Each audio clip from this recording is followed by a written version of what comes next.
Sir బాబు గారితో ఇంత క్లోజ్గా మీరు చాలా ఒక 40 ఏళ్ళు అనుబంధం కదండి. ఎప్పుడైనా ఆయన ఇలాగ కన్నీళ్లు పెట్టుకున్న సంఘటన కానీ ఇంటర్నల్ గా బాధపడిన సంఘటన కానీ ఎప్పుడు చూడలేదండి.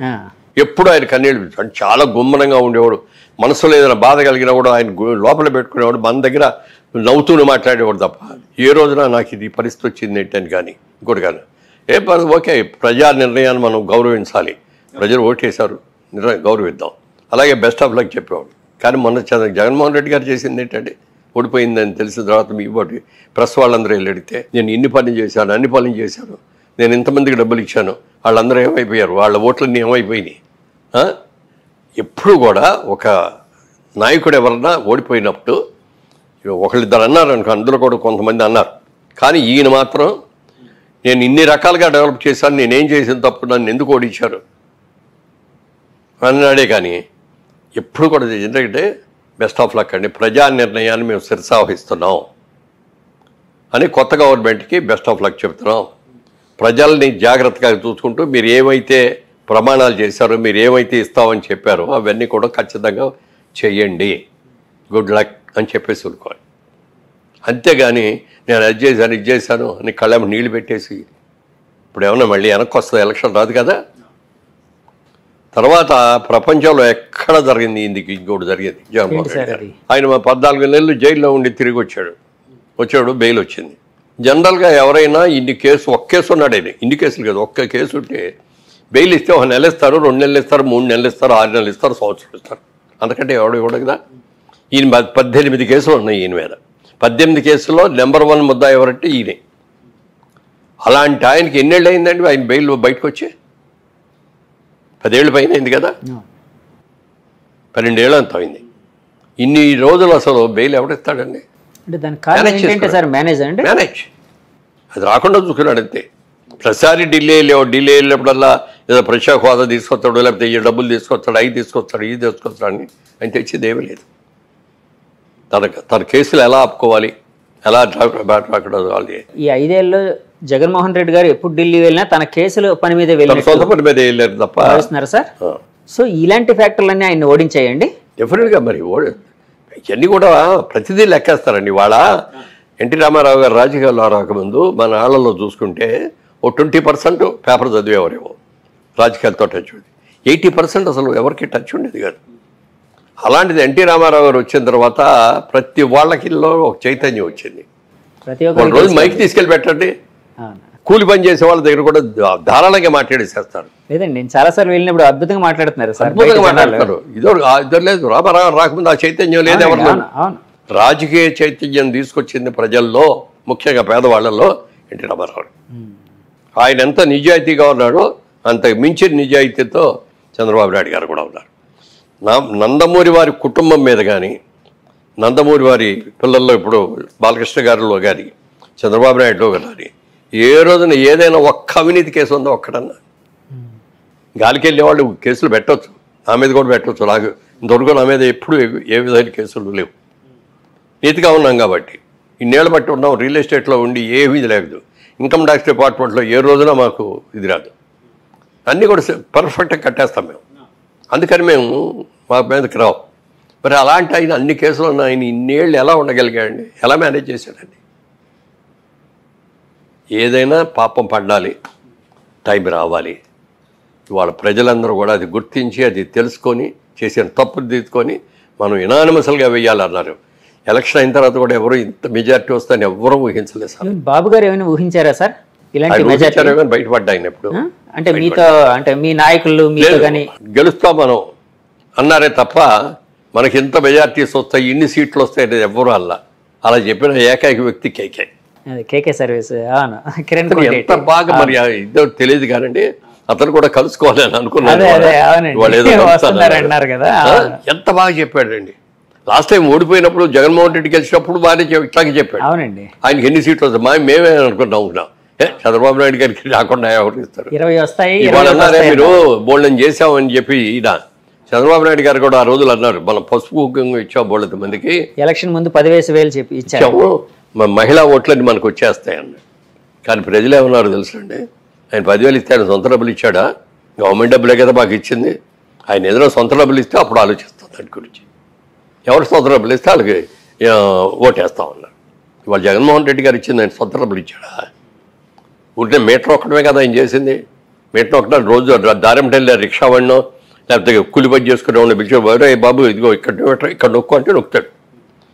కానీ నొక్కటానికి డబ్బు ఎలా సంపాదించాలి, ఇన్కమ్ ఎలా తీసుకురావాలి, ట్యాక్స్లు ఎలా పెరగాలి, మన వాళ్ళకి కావాల్సిన అవసరాలన్నీ ఎలా తీరాలి, ఇవన్నీ తెలుసుకొని చేసేవాడే నిజమైన ముఖ్యమంత్రి తప్ప ముఖ్యమంత్రి అంటే ఏంటి? ఇన్ని లక్షల మంది, మరి కోట్ల మంది, ఇవాళ ఇన్ని కోట్ల మంది యొక్క సమస్యల్ని, కష్టాలని, సుఖాలని, పిల్లల భవిష్యత్తుని తీర్చిదిద్దవలసిన ఒక పవిత్రమైన బాధ్యత ఉన్న వ్యక్తి ముఖ్యమంత్రిగా ఉండాలి. అలా ఉన్నవాళ్ళే ఉంటారు లాంగ్ మీటింగ్. సార్ మొన్న మధ్య ఒక మాట అయితే వినిపించిందండి. చంద్రబాబు గారు ఇప్పుడు సూపర్ 6 అని పెట్టి, అంటే జగన్మోహన్ రెడ్డి గారు ఇచ్చే పథకాల కంటే ఇంకా అద్భుతమైన పథకాలు ఎక్కువ డబ్బు ఇస్తామని చెప్పి జనాలకి, అంటే మేము ఫలానా పథకాలు అందించబోతున్నాం. ఇప్పుడు పెన్షన్ అనుకోండి 4000, ఇప్పుడు 3000 ఎంత వస్తుంది వృద్ధులకి పెన్షన్, 4000 ఇస్తామన్నారు బాబు గారు. ఏప్రిల్ మే నెల నుంచి ఇచ్చేస్తామన్నారు.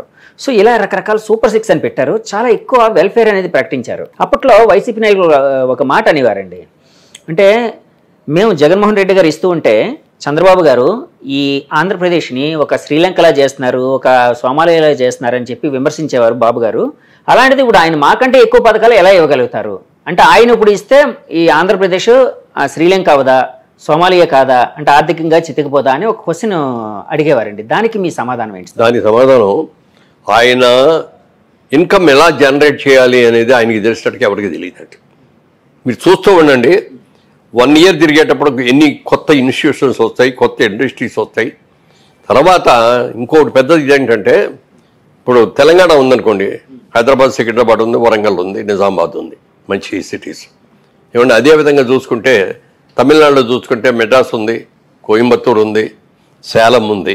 కేరళ చూసుకుంటే త్రివేంద్రం ఉంది, బ్రహ్మాండమైంది. మన కర్ణాటక పక్కన ఉన్న కర్ణాటక చూసుకుంటే వాళ్ళకి బెంగళూరు ఉంది, మైసూరు ఉంది. మనకి ఏముందండి? ఆంధ్రప్రదేశ్కి ఏముంది? ఒక సిటీ చెప్పండి. మీ నోటితో మీరు ఒక సిటీ చెప్పండి. హైదరాబాద్, మనకి ఆంధ్రప్రదేశ్లో ఏముంది? ప్రస్తుతానికి ఉన్న దాంట్లో అయితే విశాఖపట్నం ఒకటే అండి.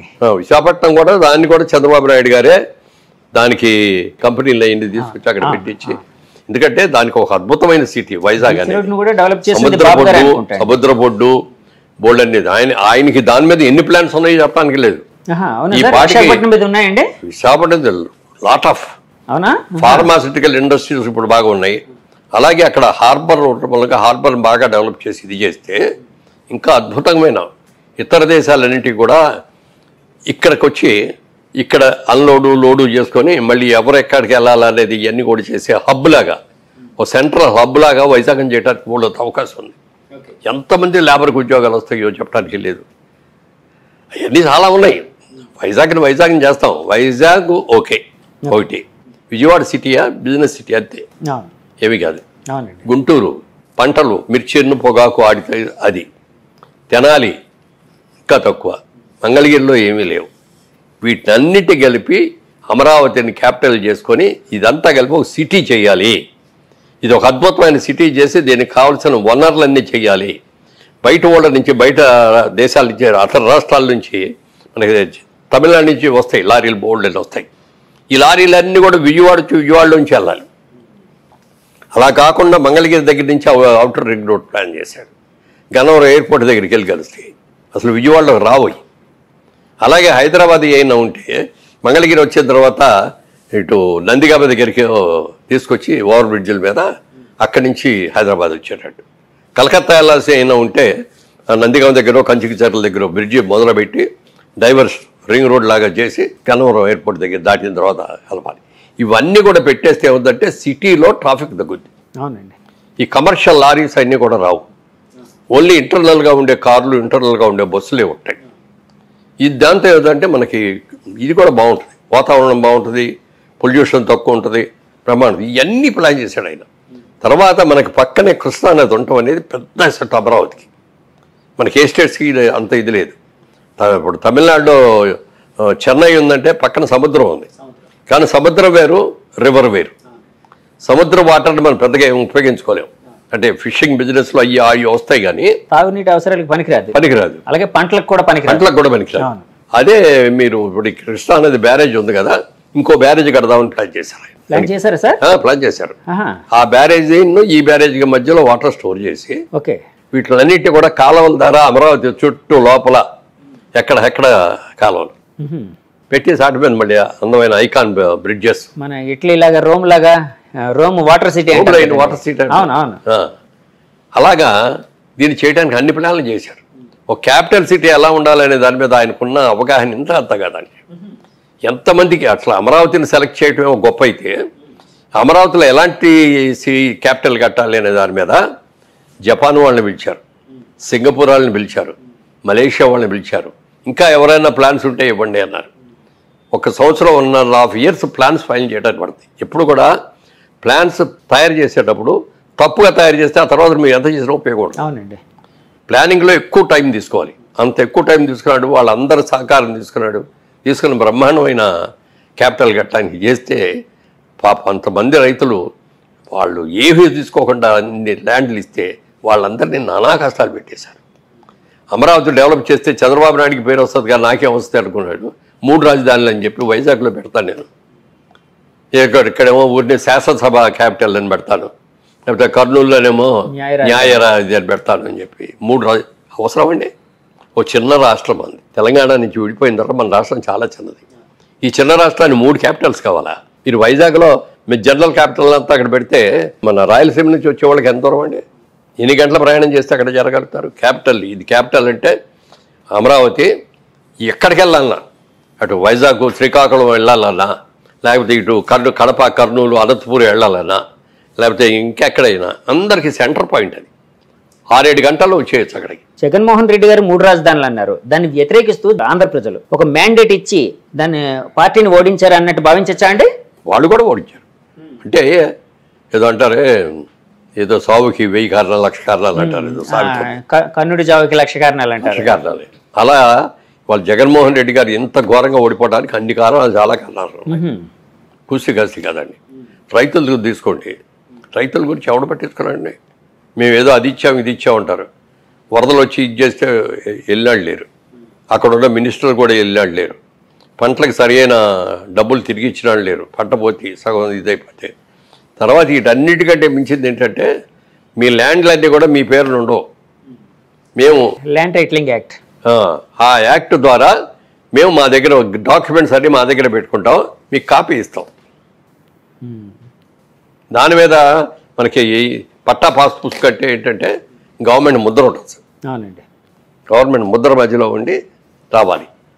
దాని మీద ఆయన ఫోటో ఎందుకండి? పాస్పోర్ట్ కావాలంటే పాస్పోర్ట్ మీద ఆయన ఫోటో ఏంటి? ఎంతకాలం ఉంటాడు ఆయన? కలకాలం ఆయనే ఉంటాడా?